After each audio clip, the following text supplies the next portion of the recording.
What's good, everybody? This is Ray Daniels, aka the Culture Referee, and I'm here to talk to you about Two Lost Distribution. They are one of the most technologically advanced distributors in music. They distribute to more stores than any of the distributors around. They distribute, they give you 100% of your royalties. They only charge you $3 a month, and you have an instant option to get an advance from these guys. So if you're watching this and you want to be in the music business and you're trying to figure out how to get help, I'm here to tell you, go to twolost.com and use the word GODS as your coupon code, and you get the first 3 months free.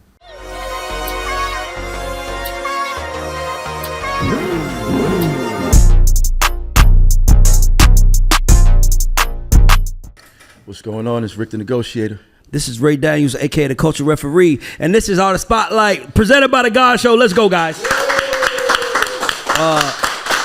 Like, share, subscribe, please. I just did a call with YouTube. They told me, Ray, you have to remind people constantly to like, share, and subscribe. So please do that. And shout out to our sponsors, Yoko Vodka. Shout out to our sponsor, Tote and Carry. And shout out to our sponsor, Two Lost. We love and appreciate y'all. Shout out to you if you want to be on the show or want us to sponsor you. Let's go. But today we have a very special guest, a hit maker, but he's dropping an album. Yes, sir. And he's here.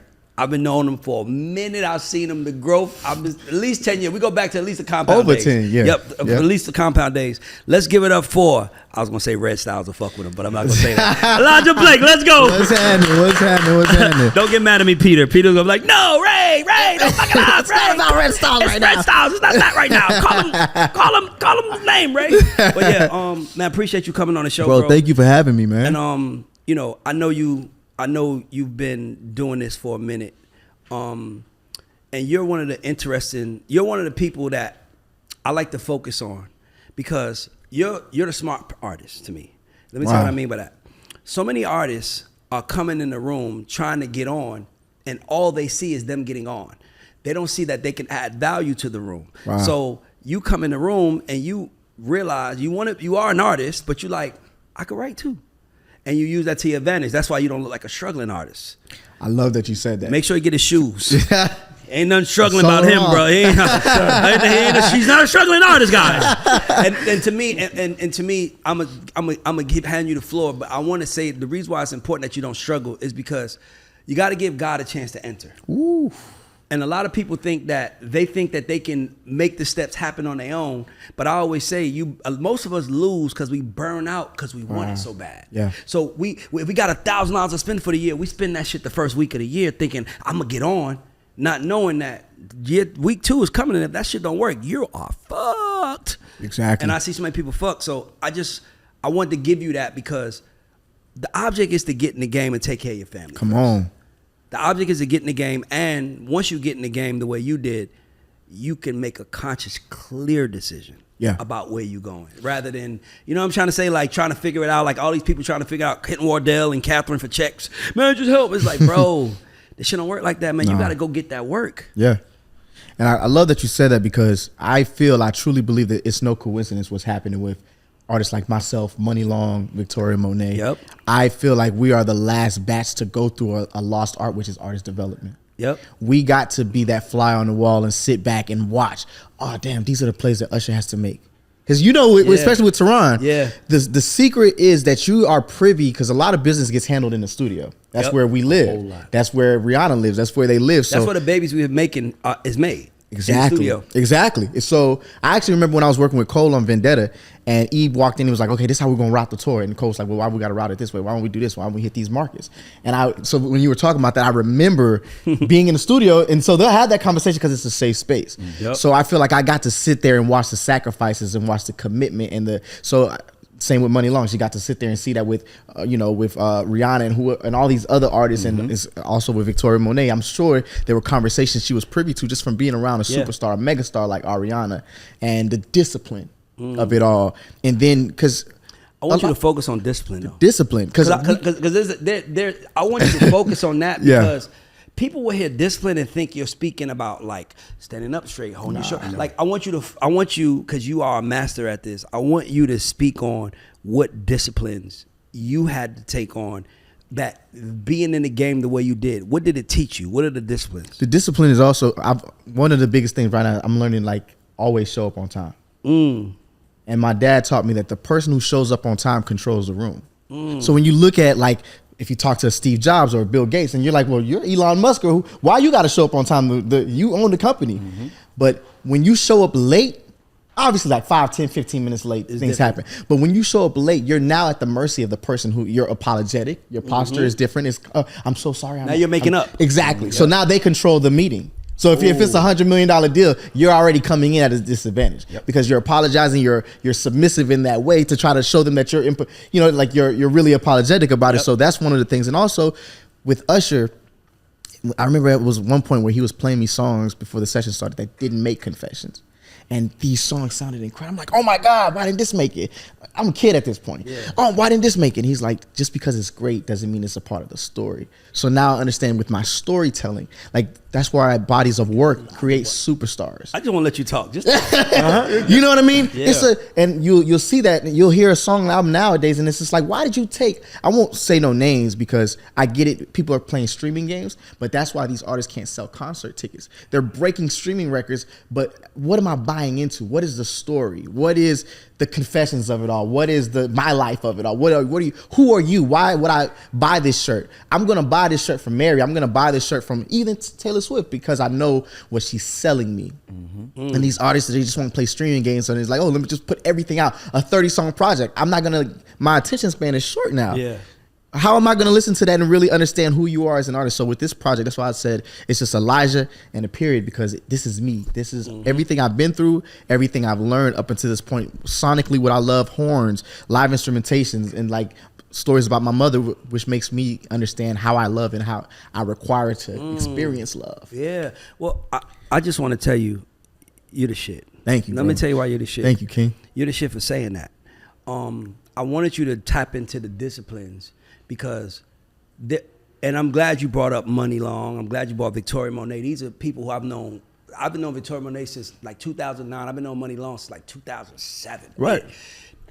And I was there at the Grammys when she won. And I remember everybody was celebrating her, but I couldn't help but know the real story of her grinding. And she said, I was a little black girl, and I had my book and I was writing. And time is working for us when we are there. Time is working with us if we allow it to. Come on, man. And to me, what I want to speak about discipline is that when you are a songwriter or producer and you make money in the business first, you get a different vantage point. Yeah. You get a vantage point of the mistakes the artist makes. Exactly. Because everybody is there for the artist. The A&R, the manager, the writer, the producer, the studio. If the artist is not there, we have no business being in the same room. Come on. But when you are in the room, then you start understanding. So what reminded me of that is that Rock City, 2000, maybe 13, 14, we go on a run. We can't stop drops, poured up drops, 23 drops. And I remember we have all these meetings, because now, by the way, it's so different now, because when you had a hit record back then, you was getting offers. For sure. You have a hit record now, they don't give a fuck. It's just want the artist. They don't even care about who wrote it, produced it. It's weird how this game works. Song deals are not even a thing. They don't no even more. care. But it was something that Tehran said. So while they're on fire, Tehran goes, Ray, I know everybody wants, by the way, whispers it, Ray, I know everybody wants to give us a label deal. Me and my brother are not ready for that. He said, because we still can't make decisions together properly. He said, we need a referee. Wow. So his lawyer goes, well, just hire one. And he was like, nah, it got to be somebody that's in control. Wow. So he chose to sign to Dr. Luke. That was an option. That wasn't like that was our only choice. That was an option. Right. And we had success because Tehran knew it's me. Like, I know when I'm doing this, it's me. Like, I don't see it the way everybody else see it. I could see everything with you, but I can't see it with me. Yeah. So when Tehran said that, he was like, Ray, we need to get someone who can help us. And his lawyer was like, what the fuck? Why would you sign an artist deal when you get a label deal? And he was like, if I want to do a label deal, I'll do a label deal for artists. But me as an artist, I'm not ready to sign to my own label because I need help. Somebody telling us, don't sing like that, don't rap like that. Because we're so talented, we can do it all. We need someone to say, I don't need none of that from you. I just need this part. Man. And when you said discipline, that's the first thing went in my head. I'm like, you have to be disciplined. Yeah. You got to be disciplined with your thoughts. You got to be disciplined in your trust of God. You got to be disciplined in your trust of team. You got to be disciplined in how you move. But the problem is a lot of people want it so bad right now that they miss. And they think it's them. I do this thing that I don't read my Instagram comments. And even when they're majority positive, right? You know what I mean? Because they will get you to believe that. Yes. That it's all you, and it's Yes, not. it's not. It's the people like you. It's the people like Wardell. And the main reason why I almost went back to the major label system, and this is going to actually, I'm speaking from the heart. As an artist who's experienced the major label system, once you feel that muscle,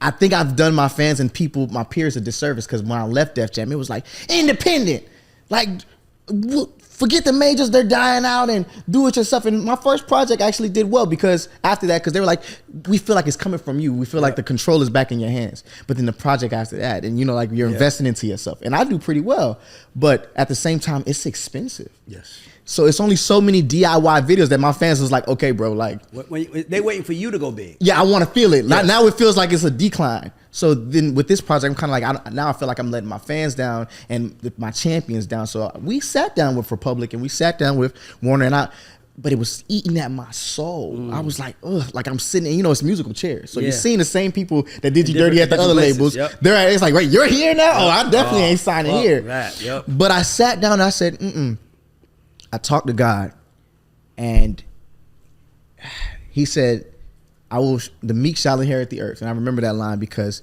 there are other ways to get that machine. So I'm thinking, okay, who does these? Peter Thea. So I went to Peter. I said, but who can give me that? And there's partnerships now because it's not like it was in the 90s. So you can go with a partnership that can give you the same. If you understand, how much do you need? He said, Elijah, how much do you need? And I said, and he's like, okay, what do you need? I was like, Wardell has known me forever.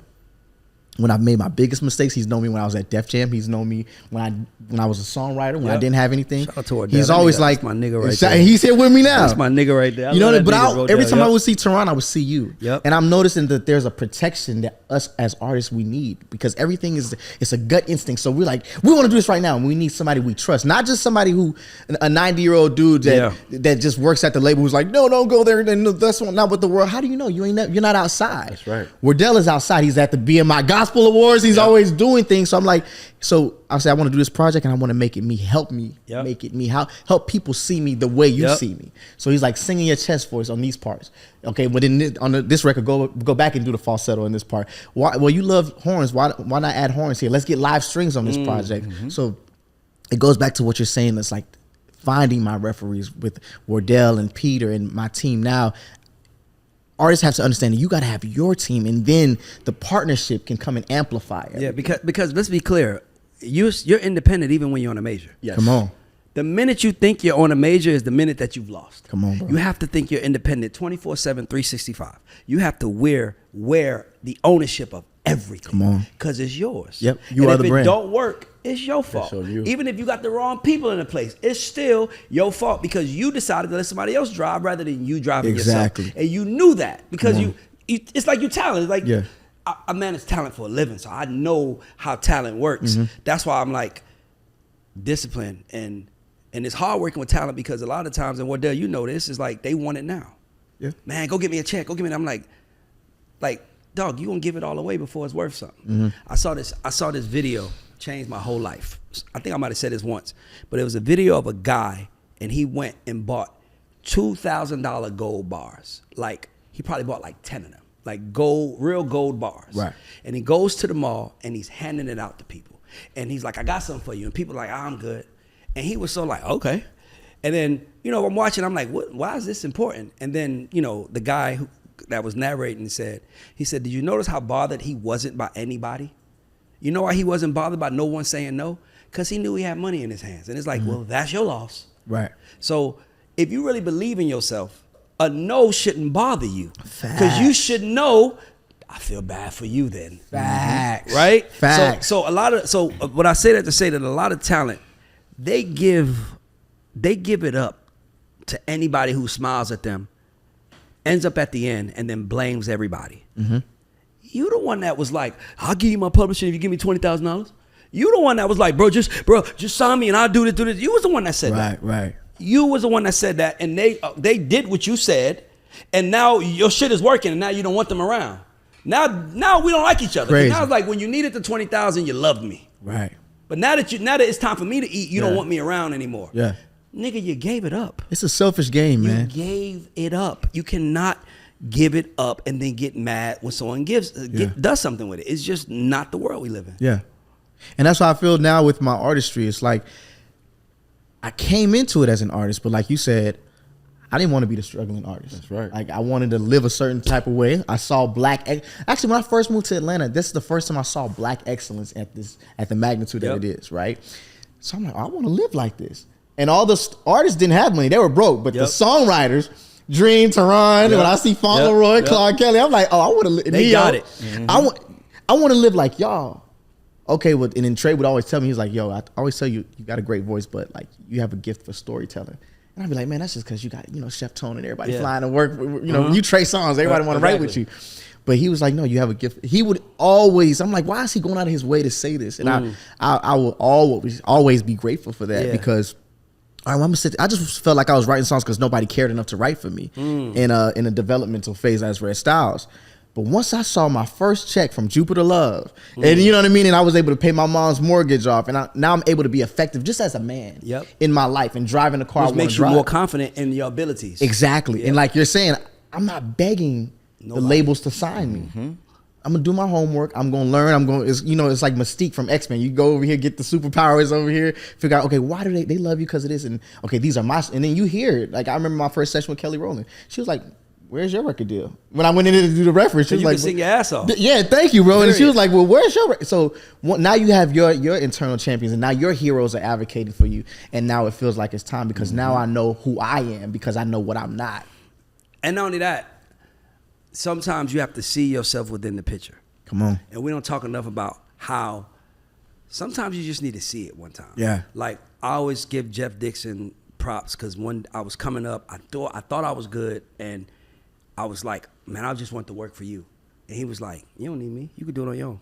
And I'm like, and he said it with so much confidence, but I was like, you know what? I can do it on my fucking own. Yeah. And, but bro, when I was coming up, bro, I was trying to give half my management company up to any big dog that'd take it. Any big dog that I would have gave half of it up to anybody who would have took it. Wait, what year was this? This is 2006, 2007, 2005. I started managing Tehran and his brother in like maybe around late 2005. But my point is that you have something of value, but you have no money. Right. So when you have none of that, you're kind of like, man, if somebody could just help me, I know what I got going to work. Right. I just don't want to struggle while I'm on the mission. Right. Because then good. Exactly. But then, when you fucked up, sometimes you got to do what you got to do. Yeah. And then you start realizing that one day you just look up and it don't look like you're struggling no more. Then people are treating you different. And I'm like, hold up, when the fuck did this occur? Right. I still feel like the nigga that's trying to get seen. Right. So I understand that. I want to ask you something. You wake up, you always been an artist. Right. How we get here? I'm gonna tell you what I'm trying to get to say. Obviously, I know how we got here. You got dressed, you got your shit, you got what you got. I know how we got here. But I'm saying, how did we end up here at this time? Because what they also don't speak about, the hardest part for you, I know this firsthand, is if I take you away from writing, I'm taking you away from money. Now you can't make the money. So now we might have an 8-9 month gap of us spending money, trying to make it, not making money. And then all of a sudden it's like, fuck, I gotta go back to making money. So I'm asking like, why today, why now? What makes you say, because you've always been talented. Since I've been hearing Red Styles, like, that nigga could sing. You've always been that. You always was a good writer. So it wasn't that. It was, you was in the rooms, but it was like, part of you was like, I know I belong on that stage. For sure. And I'm asking, since you've always felt that, why today are you like, you know what? Fuck it. I'm going for it now. God.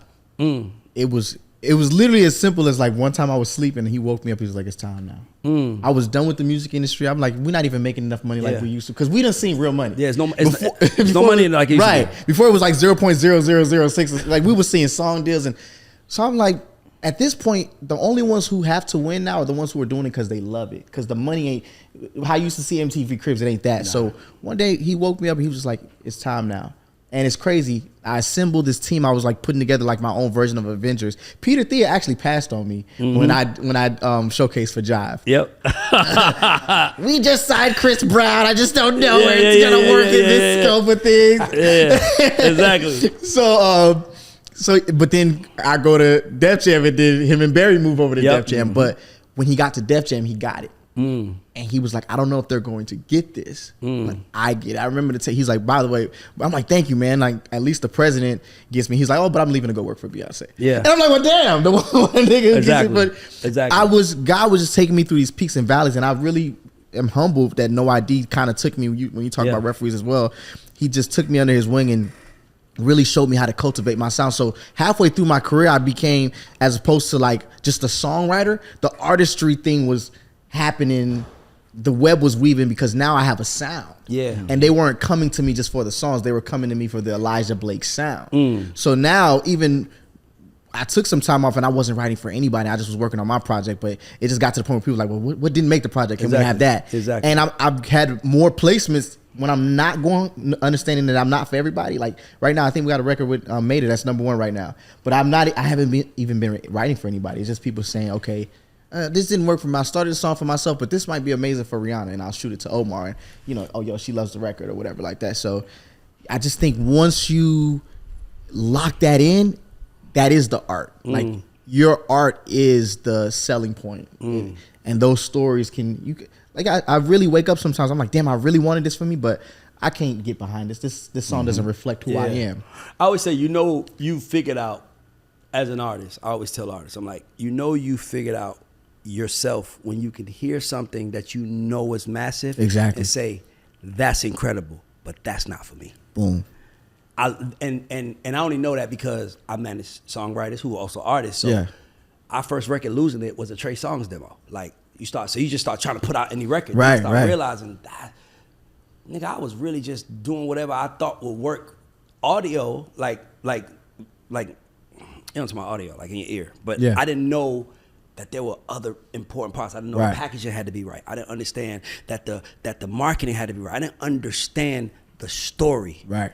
The only story is that I'm dope and you should like my music. That's what I thought. Right. By the way, that's what everyone thinks. I'm dope, you should like my music. It's like, it don't work that way. So much more than that. How can you get the people to be invested? Why do they want to dress like you? Why do they want to look like you?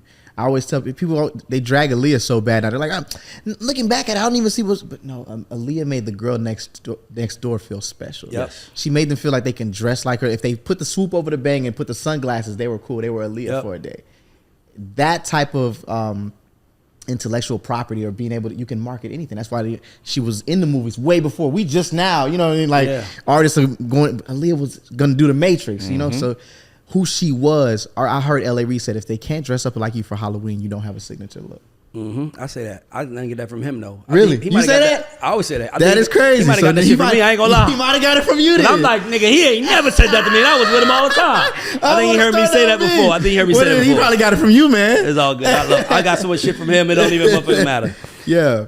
But yeah, like, I'm glad you said that, because I always tell people, I'm like, if you put out a music, first of all, last year there were 36 million songs dropped in 2023.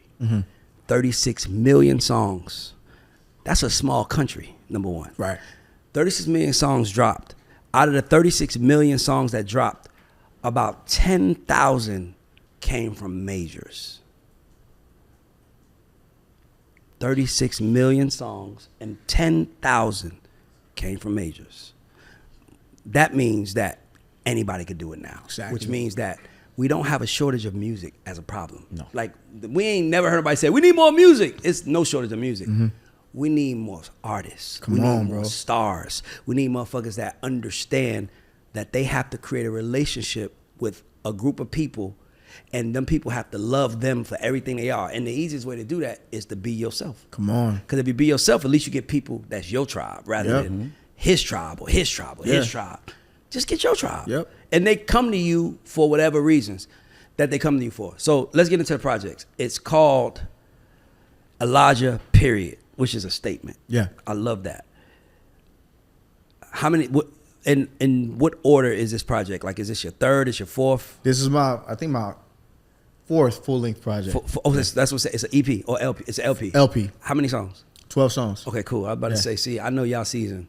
No more 12 than songs. And I didn't want to do 12. I wanted to do 9. If you would have said 14, I would have been like, cut it down to 12. Nah. But I wanted to do 9, but legally and contractually, I owe the label. So you do 12. So you have 12 songs coming, and this song's called Elijah. What makes? No, this one is called. This album's called Elijah. I'm sorry. What makes this album?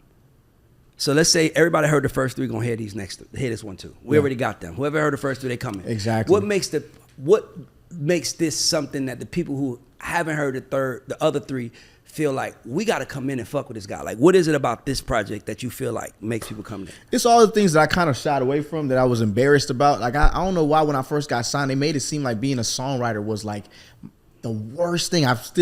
My mind is blown. Like with Def Jam, it was never that the music wasn't good. It was this whole like weird undertone of like, well, is he a songwriter or is he an artist? And I'm just kind of like, damn, do I got to pick? And I sat down one time and I said, Lauryn Hill, singer-songwriter, Prince, singer-songwriter, Joni Mitchell, singer-songwriter, John Mayer, singer. I'm like, I don't got to pick. Because my great Stevie Wonder, the people who inspired me don't have to pick. So I've embraced the storytelling side of myself on this project. And I said, I'm going to do it more now. So we're gonna hit some amazing stories. It's not about all like the extra. It's just real intimate stories. True stories. True stories. Things about my mother. Things that make me who I am. Things that separate me. It's like, okay, you got Chris, you got Jivion, but this is why I'm who I am. This is what me being a Caribbean got people like. I came. You didn't even know that. Yeah. But I wasn't even born here. I was actually born over there. Where you was born? Dominican Republic. Oh wow. Yeah. Crazy. Yeah. Yeah. And I'm Haitian as fuck. Can I cuss something? Much as you fucking want to. Everything about me, like I love Haitian food. French is my first language. I didn't speak English till like I was 6 years old. Yeah, like we didn't come over here till. So these are things that I'm talking about on the project to say this is who I am. And when you do a self-titled project, you gotta talk your shit. Like I gotta walk away. I know who you are now. And now I understand why it's self-titled. So that, me being a church boy, so all my harmonies and arrangements are that tenfold. Because I just want to show the nuances and the intricacies that separate me from everything. Because you're right. It's like 60,000 songs come out a day. Why do I want to listen to you? Okay, no, I'm going to listen to you over the 60,000 other songs because I resonate with your gift of the riffs and runs that you do, because that reminds me of how I grew up on Sunday mornings. I resonate with you because you're a Caribbean and your parents are a part of the diaspora movement. I resonate with you in that way. I resonate with you because of you were molested at a young age, and as black men, we're made to feel like we can't talk about it. Sure. But then when I only work out with like NFL athletes and NBA athletes, and when I finally said I'm gonna take back that narrative and I'm gonna talk about it, because I did a song called Mama Knows, and that's hard. When I talk to them about it, they're like, "Yo, bro," like they'll whisper it to me like, "Me too." Yeah. And I'm just like, you understand, in this silence, it makes black men, young black men, the main target of this, because they know that they can do this shit to us and we'll never talk about it. Yeah, because we're too cool to talk about it. Yeah, and then they'll say, well, what did you do at 6 years old to make that person want to touch you? And I remember when I finally put that song out, this guy DM'd me. He was like, bro, I'm weeping writing you this. I get chills talking about it. He's like, I'm weeping while writing this to you because I have to go to church and look at the pastor that touched me as a child. Oh, wow. Who's protected by religion, protected by the church, with my wife and kids, and see them look at this nigga as he's the second in command to God. Oh, no.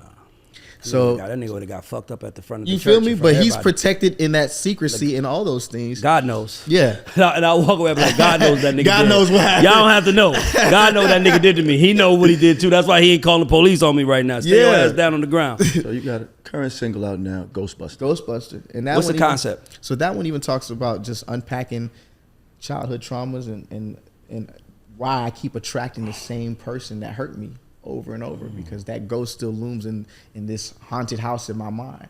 And I wonder, like, why do I keep attracting these people in my life? And until I deal with that, they'll just keep coming back around. Bro, I'm glad you said that. People don't understand how everything they have is what they've attracted. If your life is fucked up, you've attracted that. Facts. You might not think it. You might, even if you allow someone to run over you, it still doesn't matter. You attract that was what you allowed to happen because you run your life. Exactly. And my only issue with artists is that they like to play victim, and I'm like, you can't play victim. This is your shit. Right. This a talent and that God gave you. This is you chasing your dream.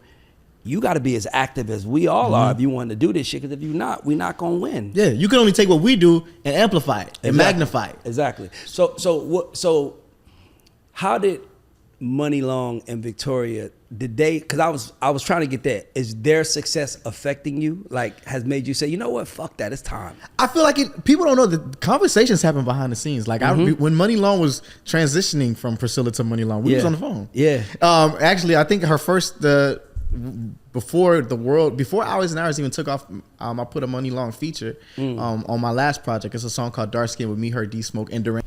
What's good, everybody? This is Ray Daniels, aka the Culture Referee. And if you were wondering who this beautiful woman sitting next to me is my sister Tiffany Daniels Sai. Let's give it up for my sister. Everybody can clap. This is good.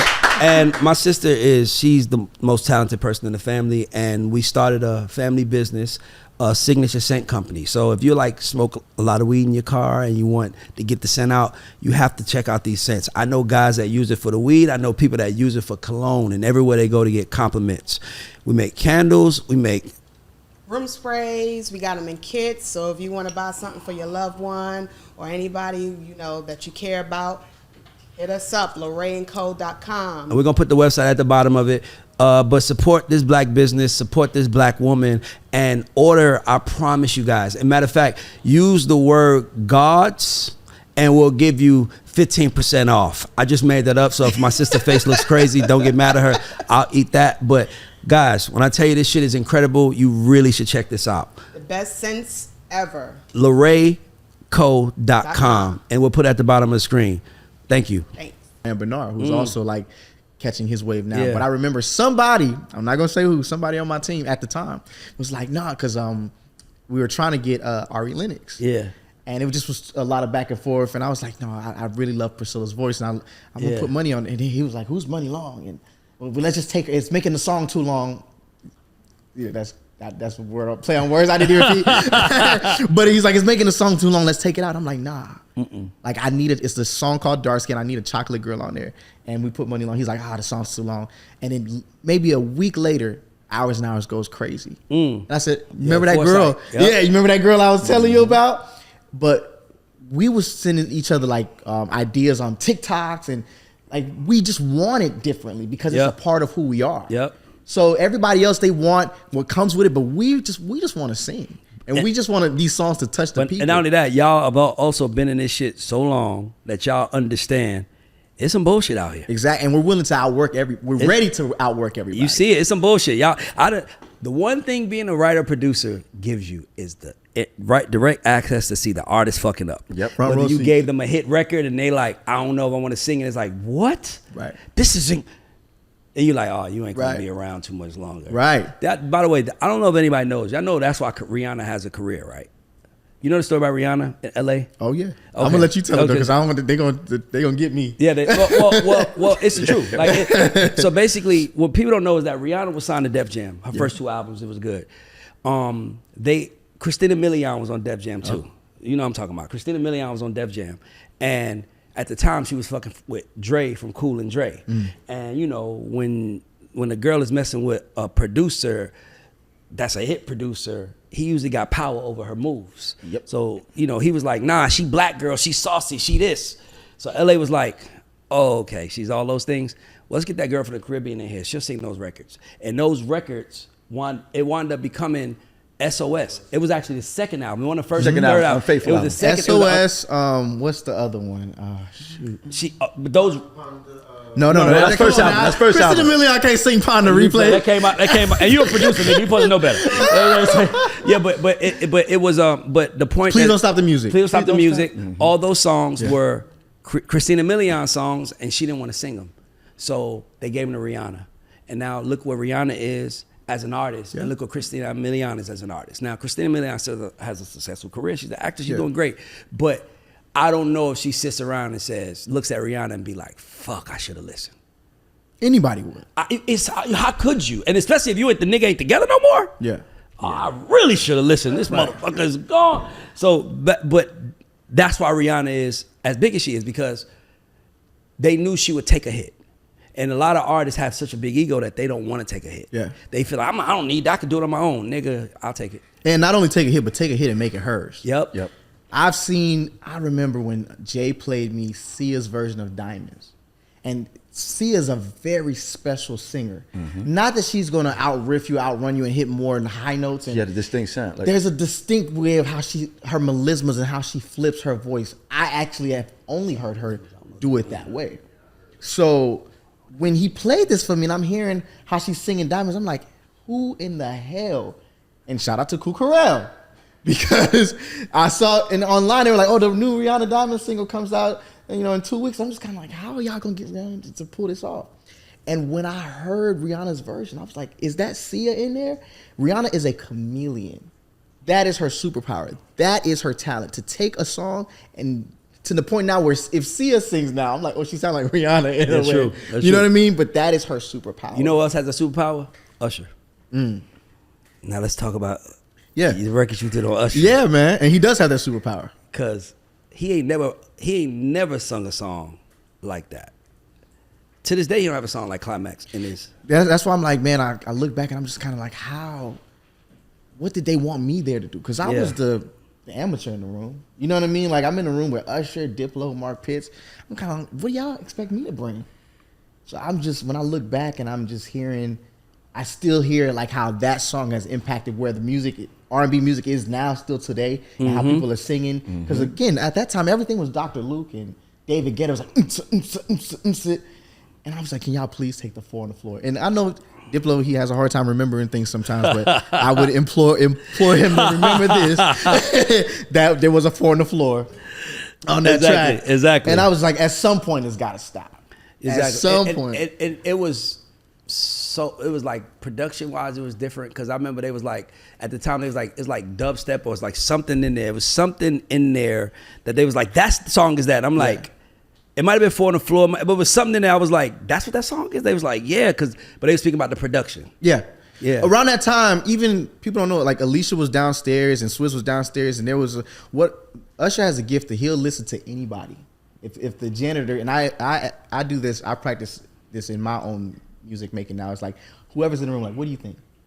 Because information, like, you're dealing with people from different walks of life. It just takes one word or one to just spark an idea that makes you say, okay, let's try this. So we were listening to all types of like Radiohead, Empire of the Sun, Little Dragon, and Alicia came upstairs and she was like, we went down the Little Dragon rabbit hole and Empire of the Sun. So all those things were permeating in the studio, which helped us create this record. Out of everything you've ever done, what's your favorite record?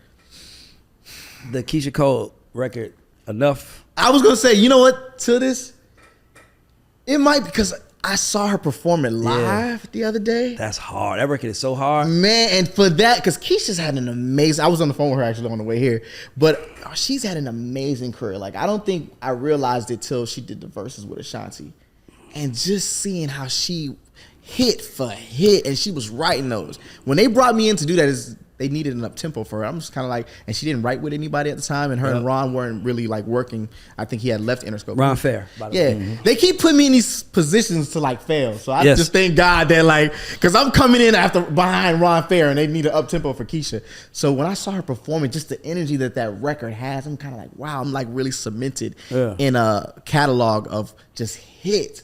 And she starts her show now with that record. So I gotta say that record, but also me being from the Caribbean and No Love Allowed for Rihanna.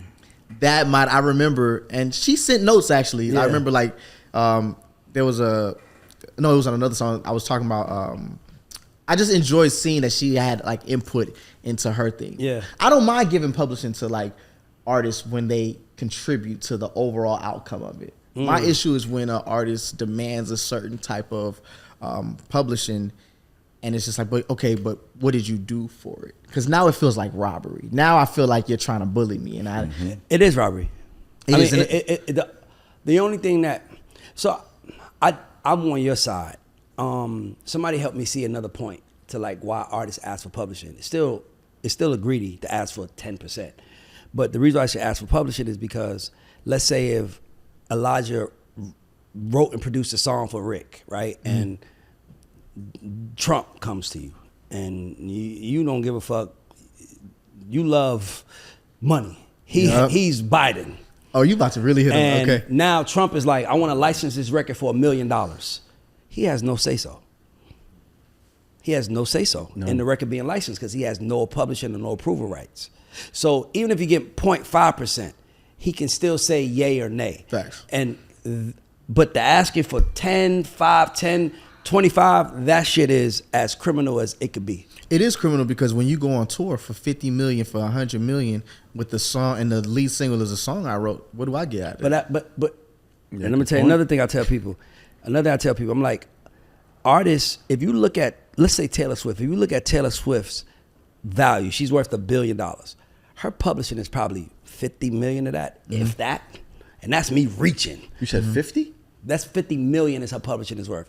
Probably, maybe about 50. It's probably about 50 million. But my point is this, it's not making 50 million and the valuation at 50 million. If she want to sell it, I mean. But my point is that she's making that much money from 50 million from publishing, 950 million from everything else.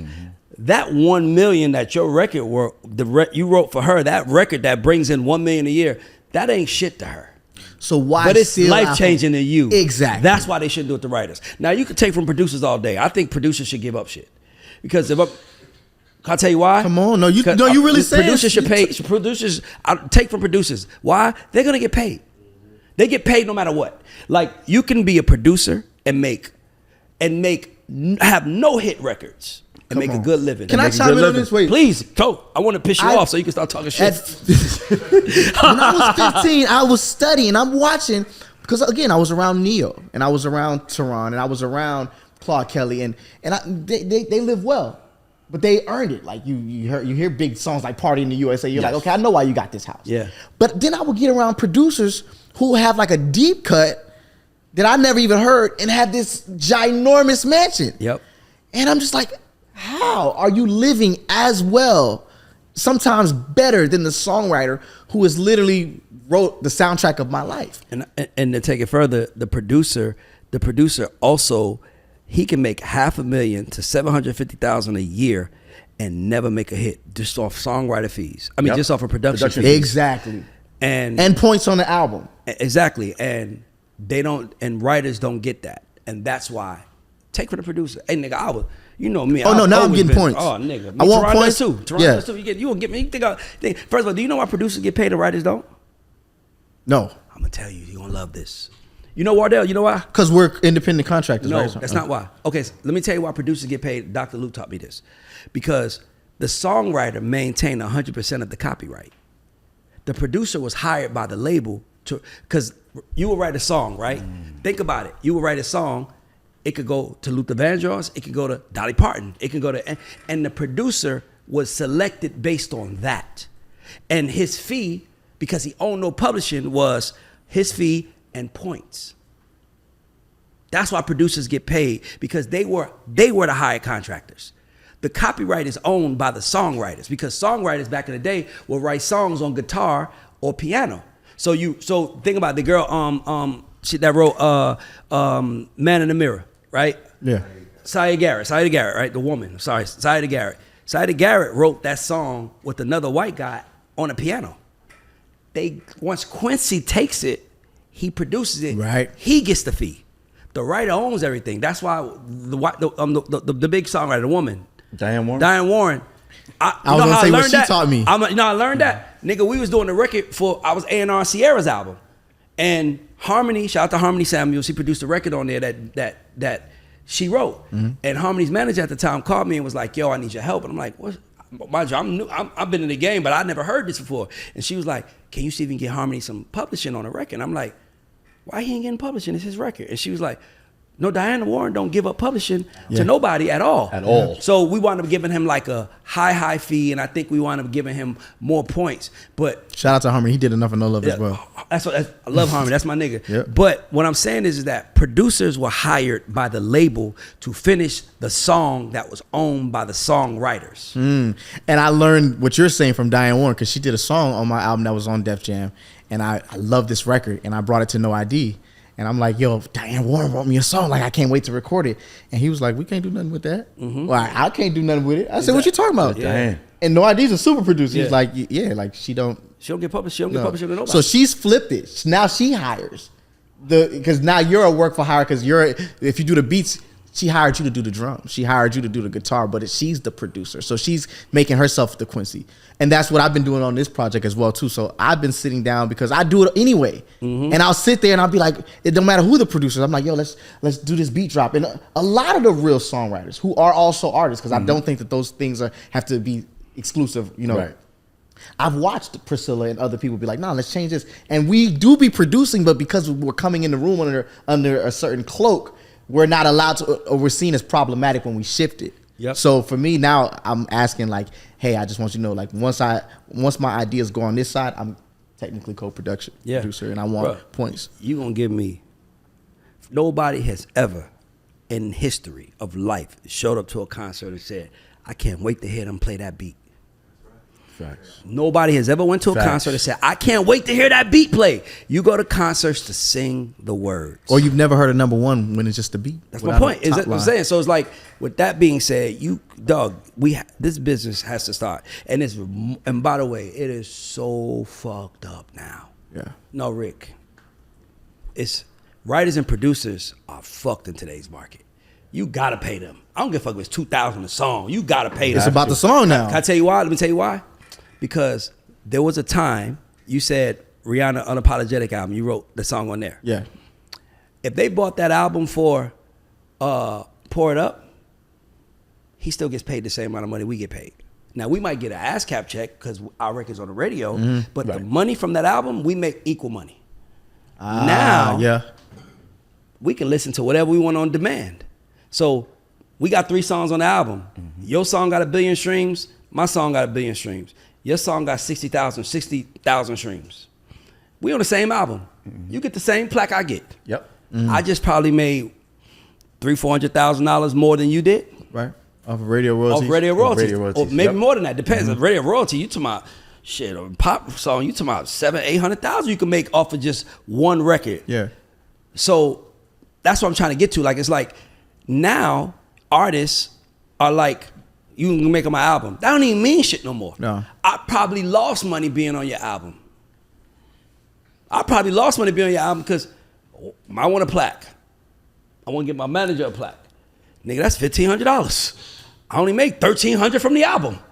Now I spent $200. Now I'm in the hole. So I'm in the hole. I'm in the hole $200 now. So that's why it's so fucked up. That's why I'm like, dog, don't think that these songwriters are coming out because this their time. They're coming out because it's like, y'all ain't gonna play me. I'd rather put this shit out my motherfucking self. The risk don't outweigh the reward anymore. Man, then the reward don't even outweigh the risk of giving them the record. Exactly, because y'all, it might not get a video. At least with me, it's not gonna sit on my laptop. Yep. It's not gonna be a filler on your project. The visual will get a chance.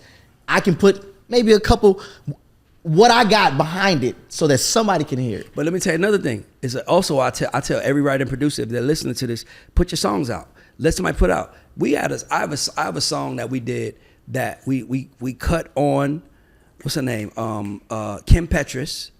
Everything Reminds Me of You. And then we cut the same exact song on Juice WRLD and Kid Laroi. A year later. Kim Petras blows up. Kim Petras was blowing up. But we made money from that record on 2 different things because Kim Petras' world doesn't interact with Juice WRLD's world. Right. So sometimes you can give somebody to say, and by the way, now we're giving it to Juice WRLD, the pup. We have the advantage on every side. The song is out, brother. Yeah. You can't say you did anything. Like, we hear the original version right now. Yeah. Now we hear your version. And I think Juice WRLD wrote his verse. Kid Laroi, I don't know if he did or not. But the point is, I'm saying is that you have to understand the business that we're in, and you got to put records out. You got to have an output. There's a song that stood on my laptop for 6 years. I wanted it to be my first single. I mean, now I Just Wanna went on to, that's what the label wanted. It was the club bop. You know how they say every artist, your first single is the one you hate the most. I said that would never be my story. It became my story. The way that happened was we turned the album in and No ID was like, yo, the album is great. They're not saying the album ain't good, but you don't got the single. And I was literally in the booth and I said, I bet if I went in the booth and said, I just wanna get fucked up. And No ID was like, wow, you playing? That's hard. Just give me that. He's like, honest. He pulls me aside. He's like, just give me that consciousness. Yes, that's why consciousness. You got to be conscious to win. 100 million streams later. Yep. That was You know, did that harmony with Major. This is why I love you. You know that song, Major? Yeah, of course. You know why he made that song? He was singing that to Popeye's Chicken. He was on the phone with Harmony. He was like, man, this Popeye is so good. And he was like, this is why I love you. And Harmony was like, hold on, what the fuck is that? And he was like, what? I'm playing it. And he was like, nah, come. And they made the record. Yeah. Goes platinum. You gotta be willing to pay attention. To those who know what the fuck they talking about. True. These niggas don't get here by, like, Ray Daniels don't happen on accident. Wardell Malloy, No ID, those type of... No, you put work in, and they understood, and they've been through the trenches. They fell on their head, you know, they got back up, kept going, and won. But not only that, you just start understanding that no one wins every day. Nope. The only thing that separates the greats from the niggas that's not great is the niggas that didn't give up. Didn't give up. Come on, I'm gonna get that tatted on. No one wins every day. They got better. Yes, sir. And that's what you got to do. Head was on a swivel. Damn. Because sometimes you'll put records out and be like, damn, I put this record out. Why nobody like it? Damn, I thought it was good. Man, they don't want that from you. Give them what they want from you. Come on. Dog, come on, bro. So to that, there's another song I wanted that to be my first single. They didn't get it. So when I left Def Jam, the company I went with was just like, just give us something so we could show you that how our avenue. I said, okay, there's a song I really love called Black and Blue. Just put it out. It was sitting on my laptop for 6 years. That song now has 30 million streams between all platforms. I promise you I've made more off that song being out than it's sitting on my laptop. I'm sure. Bruh, and not only that, if it's out and someone hears it and wants to take it because it hasn't been heard by the world, nigga, now you have someone doing a cover to your song. The change talking that shit. Sam change. Smith DMs me maybe like 2 weeks after that song comes out. He's like, oh, I love this record. There's a run you do on the second verse, and I'm playing it in my garden. You know, but those are the things that now have uplifted my songwriting, because now my artistry is the selling point. People hear my song on the radio. They see me perform a song. They're like, oh man, get him. I really love his artistry. So I'm not coming in begging. The positioning is a little different. Yeah. They know they want me when I walk in the room, as opposed to like, can you please believe in this record? No, and not only that, you didn't give them a choice. That's why I say, like, stop asking people what they think. That's the worst thing artists do. They play a song and say, what do you think? Now, here's why it's the worst thing. You really want to hear them say they like it. And usually if they say they don't, you're like, it's all of a sudden it's an argument now. I don't like it. Well, what about this? It's like, bro, stop asking people what they think. I don't wear clothes and say, who likes my outfit? Right. I like it. Because you're comfortable in it. I'm comfortable in my skin. I understand that all of us have insecurities. All of us have fears. Yeah. All of us have worries. Yeah. I'm no different, and all of us the same. Yeah. It's just the motherfucker that gets up outside of that and does the work is the person that I have to be, because that's the person that wins in the end. Yeah. And they usually are the person that people resent the most in the end too, because they won. But bitch, you gave up. You sat down. You was like, it's too hard. And I was like, I'm not quitting. I'm keep going. And that's why we are where we are. Question, when does the project drop? The project drops August 2nd, I believe. August 2nd. And who you put it out through? I'm putting it out through Monarch. Shout out to Monarch. But also, no, actually, I'll take that back, because I'm putting it out through my company, Architect. Yeah, that's what I said. Who in partnership. In partnership. The reason why I'm asking you that, Monarch has he's my writer. He signed to me. Ivory Scott. Love Ivory Scott. Yeah, he signed to me. See? That's what I'm saying. I tell you, it's not a coincidence. When you watch who's winning and who's things that's happening, we gotta cheer on the champions. I want to celebrate. Maybe not on this show, but to celebrate y'all and like the people, because it's not a coincidence, and y'all don't never get y'all flowers. We talk about like, well, why doesn't this artist? But it's people that y'all are on calls every day. Y'all are fighting with us, because artists, we're it's like food, right? We want sushi one day, we want pizza the next day, we want chicken, and you guys have to be able to be like water. No ID would always say be like water in that way, and it's taxing on y'all too, Shout out man. To No ID. No ID is an incredible person. Man, an incredible person. He is. I call him Yoda. Oh yeah, they all do. You will not get in a room with him and not be better. Yeah, we have to have a talk, because I went through a process where when Def Jam was dismantling and I felt betrayed. I don't know, just as an artist, you kind of put everybody in that boat. And that was like, I felt, but I get you know, that, you get what I'm saying? Like, and I love that we have. When people don't, I hate to keep preaching, but when an artist signs to you, that is the ultimate compliment they can give someone. Yeah. Is that because they're handing someone their dream. And their life. That's what I'm saying. Their dream. Like, here's my dream. Please please just Handle it don't- with care. Yeah, like you. So all of those things come into place, and it makes it very hard. So when Erica Gracie left Interscope, it was hard for me because we were so close. It was like, and that's my sister now, but it was the middle. I was so mad because I'm like, how the fuck are you gone? Like I'm in here fighting these motherfuckers. Like, but then you start, once you get in the game, you start realizing it wasn't in her control anyway. Exactly. And it's not in Dion's control. And I don't think Dion, he did, but I don't think it was intentional. I don't think he knew the fight that would ensue when my champion is gone. You the vice president, you're the super producer, you are the greatest hip hop producer of my time. Yep. I came here because of that, and you believed in me. You obviously saw something. It was a bidding war between like I believe him, Epic, and I went here because I felt these things. So for me, it was like we barely could get shit done moving this building with you, who's my superhero. If you're leaving, I'm screwed.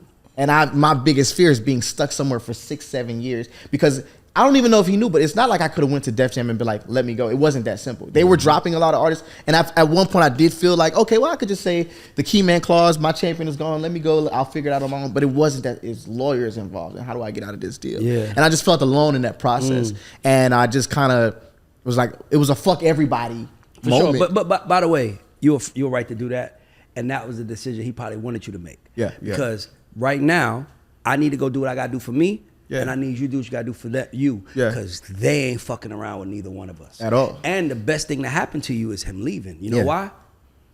Who talks to you? God. Dion is gone.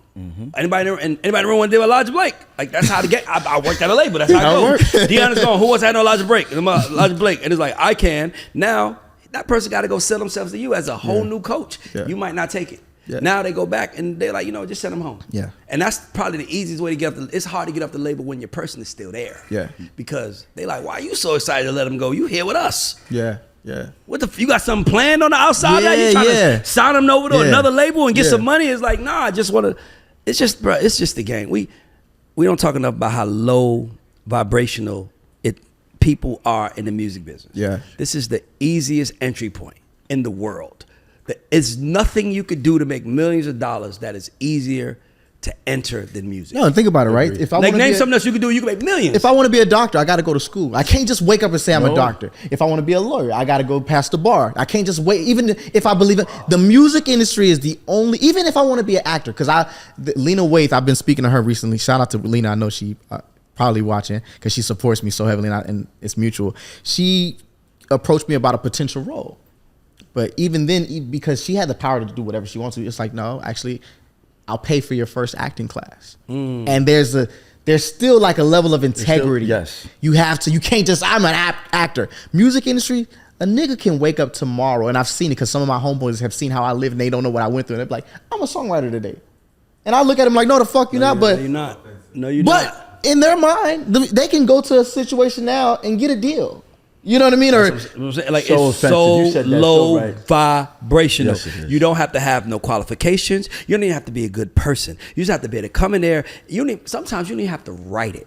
You don't have to That's produce why it. I said you gotta don't have get a a nigga deal. that's signed to you that works and does it. How many producers we get in the room with that don't really produce? Come on. They got niggas signed to them? Yep. Come on, bro. No, it's too easy to enter, which is why it's so fucked up. Yeah. And I'm glad that it's changing now. The changing of the guard is happening. I'm glad that, because I feel like since the pandemic, music has been the #1 gold rush. And it fucked us up because everybody came in for money, and y'all know, ain't no investor can put money in music, and if you get your money back, it was going to work whether you put money in or not. Because greats win whether they got money behind them or not. Come on. When Jeezy was coming up, they was putting all their money behind fucking Blue Da Vinci. Nigga, they weren't throwing all that money for Def Jam's artists. Jeezy was the homeboy. They was throwing the money for Blue Da Vinci. Jeezy is who the people picked. Nobody can be mad at that. They can't make the people pick you. Yeah. You only person can make the people pick you. Me, Wardell, nobody. Is you. And that's why I feel like you need smarter people in place, because you need someone that, like a Wardell, like a Peter Thea, because you need someone who's going to tell you the history of it all. Exactly. And the habits of it all. And this is what it's like today. It could be different 8 months from now. How many people will you cut checks to that you ain't seen in 3 or 4 years, but they like, it happens all the time. Yeah. That's why you with the right people. 'Cause Exactly. they know, hey nigga, don't end up like them. Come on. Right. And even Jason, that's somebody who I brought in this go round too. But I would watch every time I'll be around her, or I'll be around like Tone Stiff or Maida, or like just artists I That's admire. my nigga too. You know, even like you on the field with them. I love that. Like I love when I see a manager like in the field, because then I can bounce ideas off of you because I know you outside. And that means a lot to y'all. That does. Because artists don't want to hang around nobody lane. Let me tell you something, that means everything. Artists want to walk around with cool niggas. Everything. As a manager, as a person that's been a manager that's been outside, that's front line. Yeah. So I like to call it. You can't be the dude that's sitting in the house directing shots. They don't respect you. Right. How contradictory is it for a white man to tell me my music is not touching black artists that they don't know how to speak the language? That's how I felt at Def Jam. I was like, they would say, oh, such and such said this record ain't gonna go. And I'm like, who is such and such? And then they'll show me a picture. I'm like, this nigga's 90 years old. What does he know about the culture? Yeah. He probably has not been to a club in 20 years since they was playing disco. How you telling me what's gonna work? You feel me? But now, so I'm like, you know what, moving forward, I'm gonna have niggas around me to protect me from them people, because they mean well too. They think that they know the culture. But sometimes you want to tell them, sometimes you need somebody to say, man, shut the fuck up, Mike. Like straight up. I bought you fucking 50 Cent 10 years ago. You said the same thing. And he's like, you know what? You're right. I did say no. Son, you need that, bro. Yeah. Like, don't play with me. Don't try to play like you know something that you don't know. No, facts. You can't. Like, it's just not fair. You're trying to tell us positioning yourself, your whiteness, in the middle of a black artist trying to speak to his group of people is insane. And you really have to fight for that. I'm watching so many artists. That's like, I can't believe I'm having to explain to why this is like asinine. Like, I can't imagine, right? But it is. And I still see it now. But guess what? You see it from a position of a nigga that don't give a fuck because you know you in control. Oh, for sure. Because now my thing is I'd rather fall on my own sword than another nigga's sword. Facts. No question. Because those have been my most embarrassing. Everything else I take in stride. Even my thing at Def Jam, I'm at peace with it. And I'm like, we had a good run. We had a record that did 100 million or you know what I mean, streams. And I'm at peace with all of it. It's all a learning curve. What I'm not at peace with is those times where I had a gut intuition and somebody told me no. And I said, okay, I'm going to do it your way. And then that didn't work. But then the nigga that went with my way, that shit went crazy. Bro, listen, we can't lose, man. So, last question I asked. I want to ask you this. You on top of them. I'm going to complicate it a little, but you good with words. He done said like 5 words that me and Aaron looked at each other like. Aaron is like, what the fuck does that mean? Y'all over there like, yo. I thought I was just... No, listen, don't talk down. Talk up. We got to look up. I'm like... I saw the dialogue. I'm like, am I talking too much? No. I was like, you heard that nigga just say? He was like, yeah, I don't really know. I was like, okay, cool. I don't feel bad. He don't know what I mean. I don't feel bad. But, okay, so I'm going to challenge you real quick. Last question. For sure. I want you to tell me, I want you to act like every album that you dropped, the first 3 were your yearbooks, right? And when you drop a yearbook, you know, in the yearbook, you put that statement. Yeah. I want you to tell me the statement at the end of that those 3 albums say, and then I want you to bring it home with the 4th album. All right. So my first project. What do you write? What's the caption you write under it? Bijou 22, that's my first mixtape. Okay. And I remember Jay gave me a week to go in and do it. I was like, let me do a project that's me. I had so many features. I was like, I want to go back and talk to that person and say, it's going to be all right, kid. Yeah. I want the weight of the world. My mom wanted me to go to college, and everybody was just waiting on me to fail. I just had to submit myself as an artist. Yeah. And I just want to say, like, they going to feel you one day, kid. Yeah. Like, you'll be all right. So the first project is they going to feel you one day. Yep. Second album, what they saying? Second album, that is going to be, I'm going to say that's Drift. None of the shit that you feeling is even going to matter. Come the next album. That's hard. None of that shit that I was depressed. Yeah. I was down. None of that shit mattered 6 months later. Okay. So give me the third. The third one, that's Shadows and Diamonds. You've Arrived. Yeah. Because whether it wasn't a huge W, but I put a point on the board with that project. Yeah, and not only that, you already had hits, so you just need to show you could do that. Exactly. Elijah Blake, the artist, had arrived. Once you do that, it makes it so much easier because now they like, if you don't take the record, he gonna put that shit out himself. Exactly. Come on, nigga. You already know I know the game. Yo, I know you manage like artists because you're taking it, even the things you said I'm using big words, but even the parts of me that I can't articulate as an artist. That's why you're an amazing manager. That's what I do for a living. So my job is to see you, and I just can't see myself. That's the hard part. Mm-hmm. Third, give me the last one. What is this project? This album is what is the statement? What's the caption of this album? Honestly, I feel like Usher right now because this is my way. This is my way. I like that. Yo, man, I want everybody, let's all give it up. Let's give it for Elijah Blake. Thank y'all for having me. Yo, bro, this was the first artist spotlight that I think we've ever done that we didn't have to give no advice. Wow. We actually listened. I'm like, this should have been That's a God show. humbling. That's This the humbling. first. No, I'm being honest because I'm like, you know, I can sense the holes, and I'm like, this nigga ain't got no holes. This nigga know what he doing. He good. That's why I'm like, give me that yearbook because Thank you. that's the statement. Like, Thank you. I was just hoping you was gonna say something like, if you're hearing this, it's too late. It's too late. I'm feeling it. Like for y'all niggas, it's too late, nigga. Two things. Although that was an amazing question that you asked. Thank you. Amazing. And there's a new single coming out next Friday. Yeah, Sugar, Water, and Lime. And that record talks about not having the ingredients, whether it's as a management. Sugar, water, and lime. Sugar, water, and lime. It talks about whether it's management, whether it's a relationship, whether it's a marriage. I'm learning now, when you don't have the ingredients, you'll never get the results you want. Yep. And my last relationship, I was like, damn, we was really trying to make lemonade with sugar, water, and lime. Close. But it'll never be lemonade. I can, when you give me sugar, water, and lime, if you met your wife and she says, you know what, you say, what's your favorite drink, baby? I love you so much, I will make that drink for you every day. She said, that's kind, I've been waiting for a man to say that to me forever. My favorite drink is lemonade. And you say, like, baby, tomorrow I'm gonna get the lemons, but they only had lime. And you make her the best limeade. She gonna take a sip of that and be like, this is good. This is the best limeade I ever had. And you're like, all right, bet. So I don't gotta go get the lemons. I'm gonna just make you the best limeade ever. Some days it'll be more bitter, some days it'll be sweet. But 5 years later, she might wake up and be like, this ain't cutting it for me. I actually told you. And you're like, what do you mean? You've been enjoying my lime. Yeah, but I told you I preferred lemonade. I've been making the best at what you've been giving me, but I want what I want and I need what I need. And you got to pay attention to those little details. Because I was reading the study from this guy. He's like he's like one of the biggest divorce lawyers. And he said, it's never a big thing. It's always the little things. I want to say this, like, in this example he gave. He said this woman, he asked her, he was like, you guys have this amazing marriage. You guys have built this empire. When did you know the marriage was failing? She said, it's going to sound so stupid. He said, I want to hear it. She said, okay, I'm a health nut and I love granola. So I have this big thing of granola in the cabinets. And when I first met him, I thought it was the kindest thing. He never let my granola, when it got halfway through, he would refill it. For 7 years. Every time it got halfway, he would refill it. But then one day, the granola got a little under halfway. And she said, for 7 years, he's refilled my granola, but it's not. So she said she purposely didn't, I want to see, because we have been arguing, we're not seeing eye to eye. Let me see if, maybe he just missed a day. And when it was about to run out, she said, actually, I panicked and I started taking the granola. So I would leave it out to say, okay, maybe he's missing it.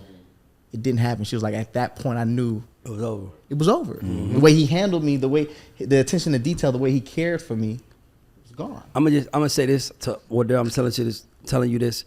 That what you say, sugar, water, and lime. Sugar, water, and that should be an album title, because that's a conversation starter. Wow. And it's the total opposite of Beyonce's Lemonade album, because that's what that album was called. Exactly. So when Teron, I was like, yo, what's lemonade? And he was like, you don't know what that mean? I'm like, no. He said, when life gives you lemons. I'm like, that bitch is incredible. That's hard. I'm like, lemon is my lemonade. When life gives you, I'm like, I get it. But when I heard sugar, water, and lime, I'm like, no, nigga, that's something. Yes, it is. That's something. And to me,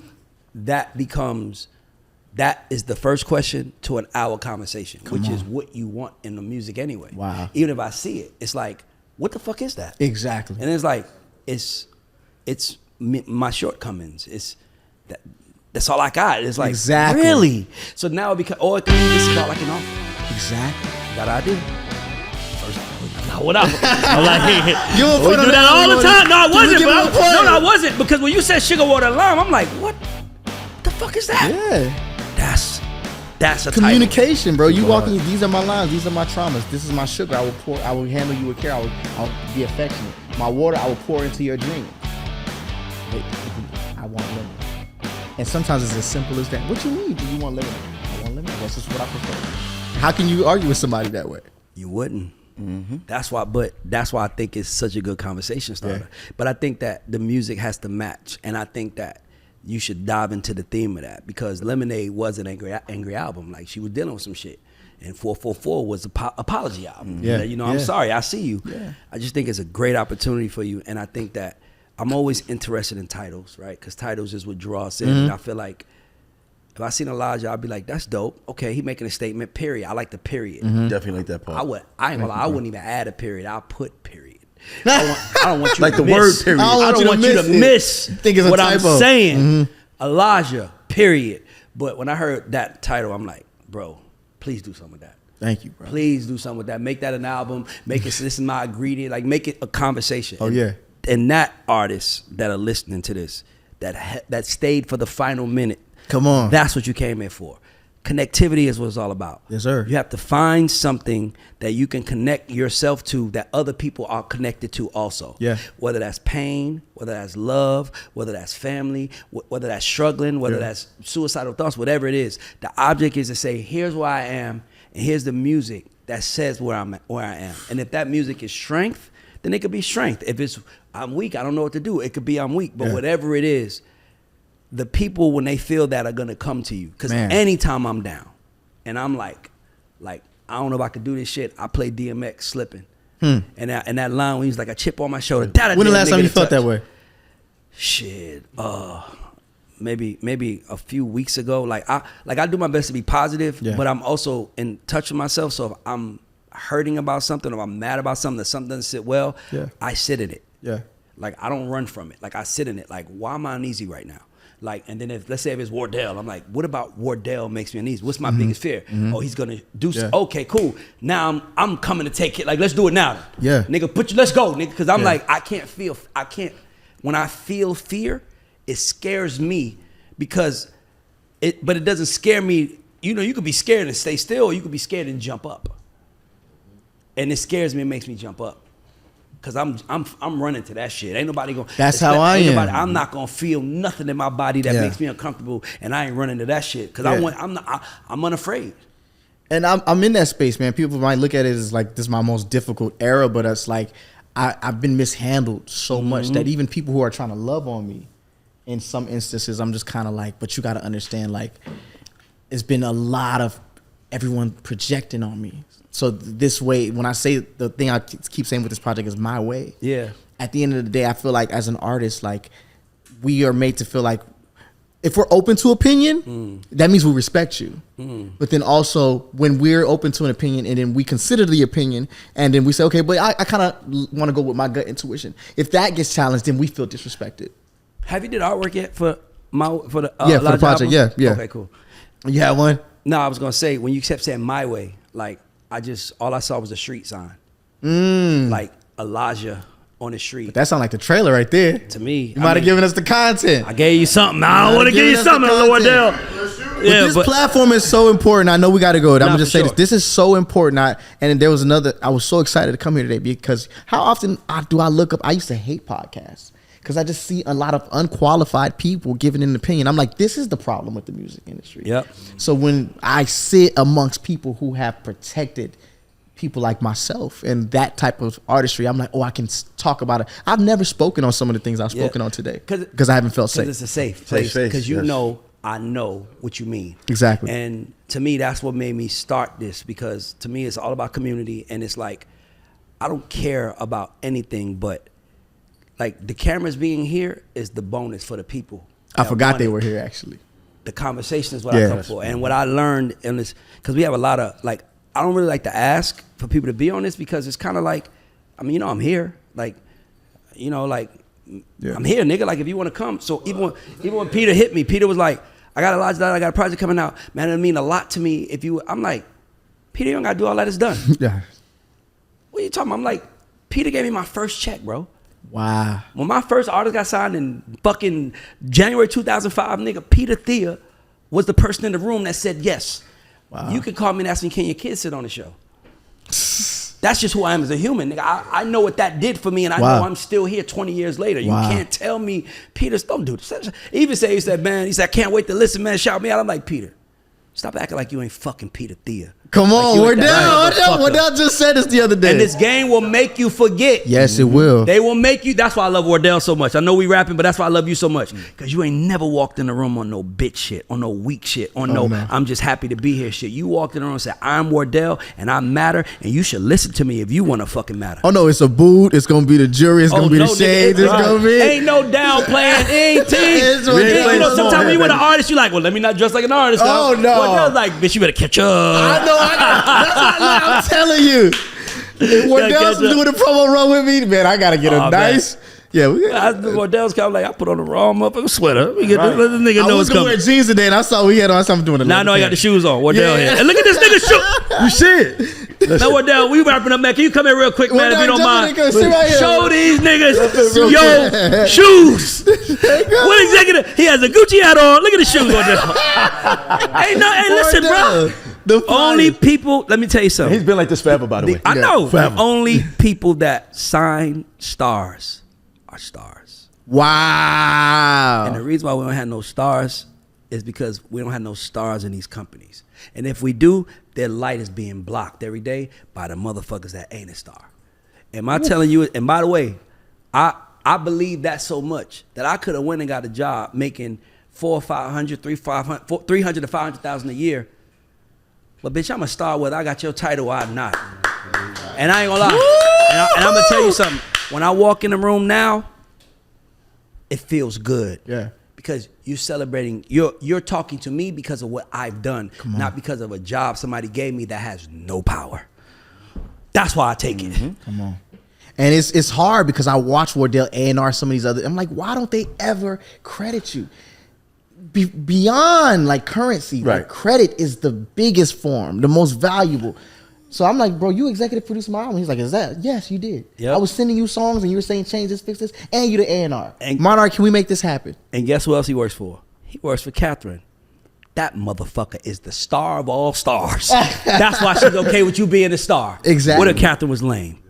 What if Catherine was corny? She'll hate your ass. Fuck this guy think he is. But because Catherine is that bitch, she'd be like, yup, and he that nigga. Yeah. And this the God Show Artist Spotlight, and we are fucking out. We out of here on a high note.